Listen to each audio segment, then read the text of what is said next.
The Matchbox number 41C Ford G.T casting always makes me smile. It brings back happy memories from my childhood. In fact, if you go back to my very first video on this channel, you'll see the Ford GT on the cover of the Matchbox Collectors Case I still have from when I was a kid. Of course, I decorated that case with drawings of fish and my name and all kinds of stuff. I drew all over it. But it's cool still having that. And this car, it brings back those happy memories. I've picked up a few of these castings over the years that I've been doing these things, and I keep planning on restoring one. I haven't done that yet. And this one, I don't know why, I just had the wild hair to kind of restore it, but make it a little different. And so that's what I end up doing. And I'm still going to restore one of these yet. But this one I have a little bit different plans for. And so I take it apart here the usual way that you've seen. The glass does have a post holding it in there, so I had to drill that out.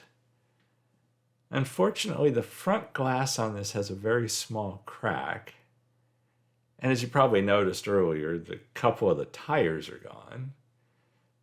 Yeah, there's still some residue from the number on the front of this thing. But there's just something beautiful about this casting. There's something that this casting, no matter what, will always hold a special place in my heart.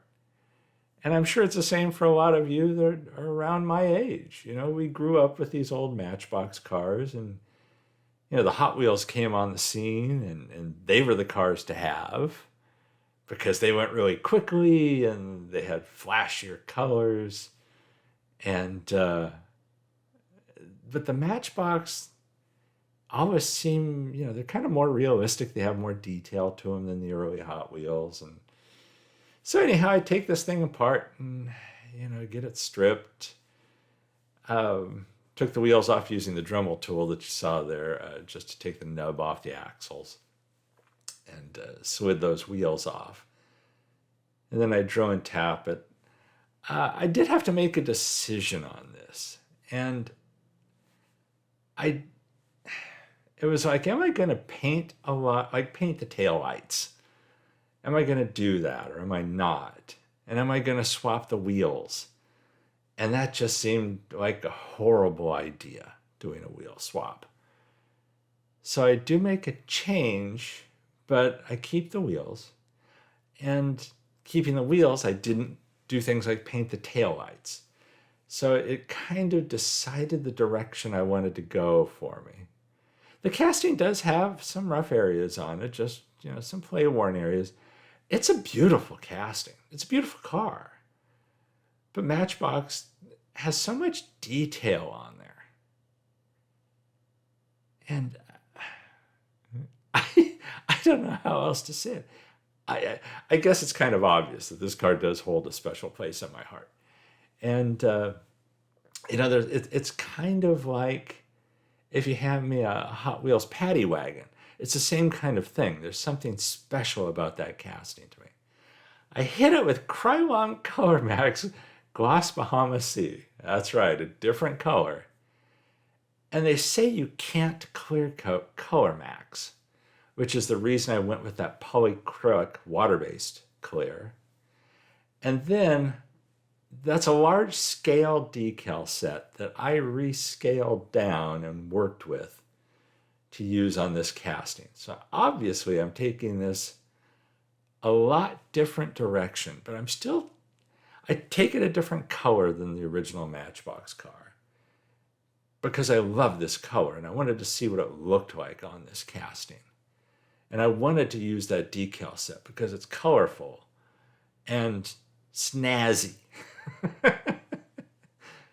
They are two-part decals that I had to create. So I did the white toner decals for the backing first that you see there. Applied all of those all over the car. And unfortunately, the larger scale casting had a lot of multiple parts to those decals. because the model it's based on is a lot larger, and there's seams that open and stuff. And so I had to piece together a lot of decals. So it was a challenge, to say the least. But I'm really happy with the results. There you see another one of my Ford G.T. castings I have. This one, fortunately, had a good sheet of glass on it. So I ended up drilling this one and taking the glass off of it.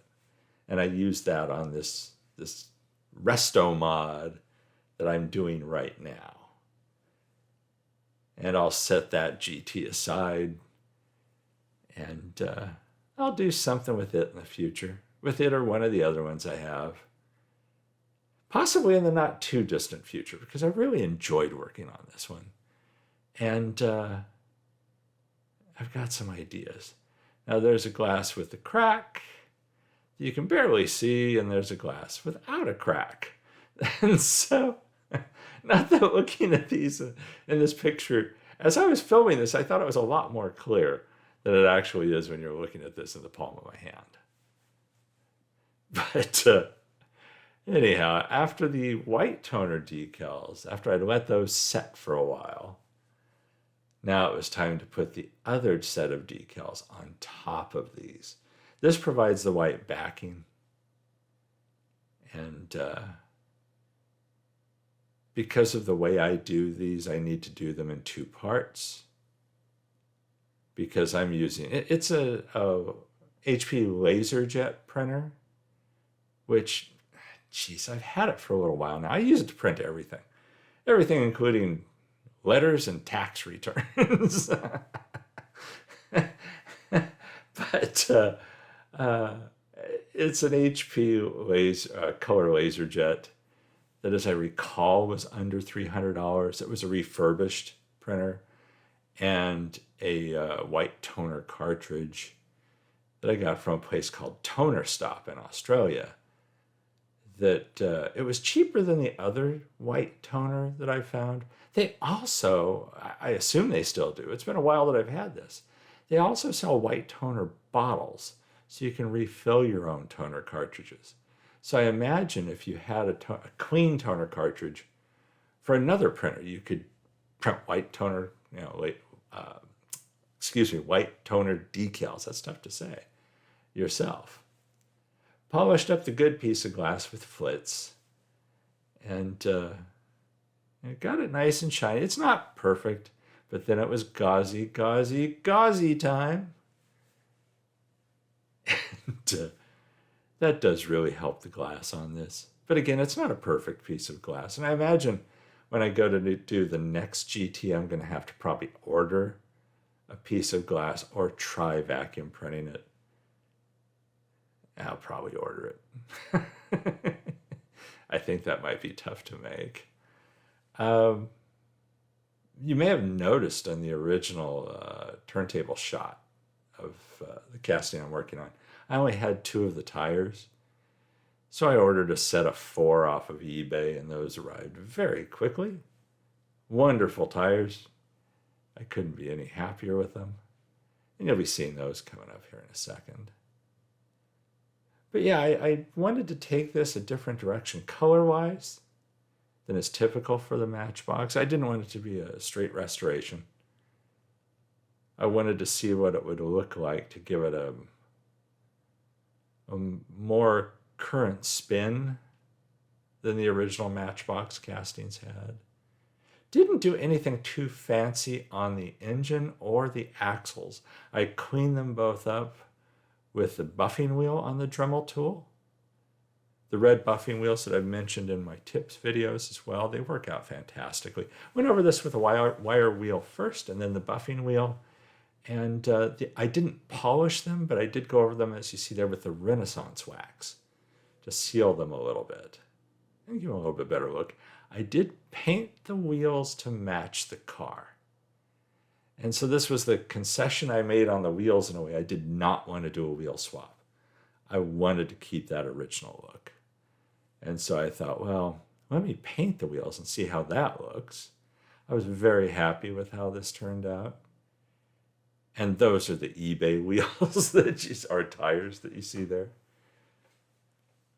I did just hit the base with black paint. Yeah, I had stripped it as you saw earlier, and stuck a piece of tape on the other side of it to hold it to the helping hands, hit it with black paint just to freshen it up. And then just throw these through the holes in the base. Couldn't be easier when you actually get it through there. It's hell getting old. But once these are through, I have this goofy little hammer. It's a jewelry hammer, as I recall, that I picked up somewhere. And I have this vise that I've had around for years. I originally used to hold castings when I was drilling them. And then it was like, that's too much work. I just hold the castings or set them on the bench now, as you've seen me drill them before. But that's about it. And now it's time to put it together. The glass, you'll see here when I go to pop it in, I do use the Bondic resin pin to kind of glue that back where that post is in the middle of the roof of the car there. And this is a quick and easy way to do it. The front of the glass actually goes into the base of the windshield there. And I don't know how well you're able to see that, but if you're familiar with the casting at all, you know what I'm talking about, how it has a little recess that it goes into on the front that also helps hold it. But then you just hit that with the UV light. It cures the resin. The pins are great. JB Weld has a pin like this. I've seen a bunch of guys using this Bondic pin I've had for quite a while now. And that's a matter of just putting it together, remembering the order. That's where the video of the disassembly comes in really handy. And I have to admit, I did go back to look at it to make sure it was engine, glass, then engine, then interior. I just washed the interior. I did not paint it in any way. I like the red interior. Some may think it clashes with the blue. I like it. But then I'm goofy that way. I like red interiors a lot of times. So it goes together fantastically. Then it's just a matter of throwing the screws in there. I really do love this little casting.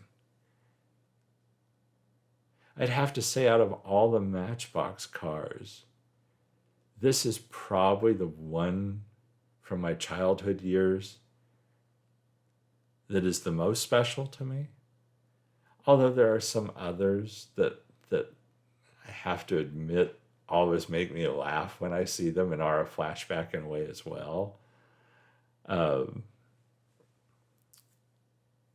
But yeah, it's a beautiful casting. Even there, it's a beautiful casting. But there you have where we started, and here in just a second, you're going to see how this ended up.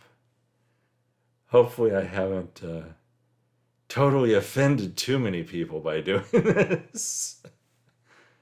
It also was some practice on doing the decals, and that was in Adobe Illustrator where I was screwing around with these and getting them down to size and just messing around. But I'm happy with the overall look. I love how that engine looks in the back window. It's just a gorgeous little casting. So there you have it. I hope you like this as much as I do. I don't know that it's possible for anybody to like this as much as I do. But there's some glamour shots coming up, and I hope you enjoyed this build. I like even the indentations on the decals on the roof for the tops of the doors. It's cool. Anyhow, thank you for watching these videos. I hope you've enjoyed this. Everybody stay safe and healthy out there, and I'll catch you in the next one.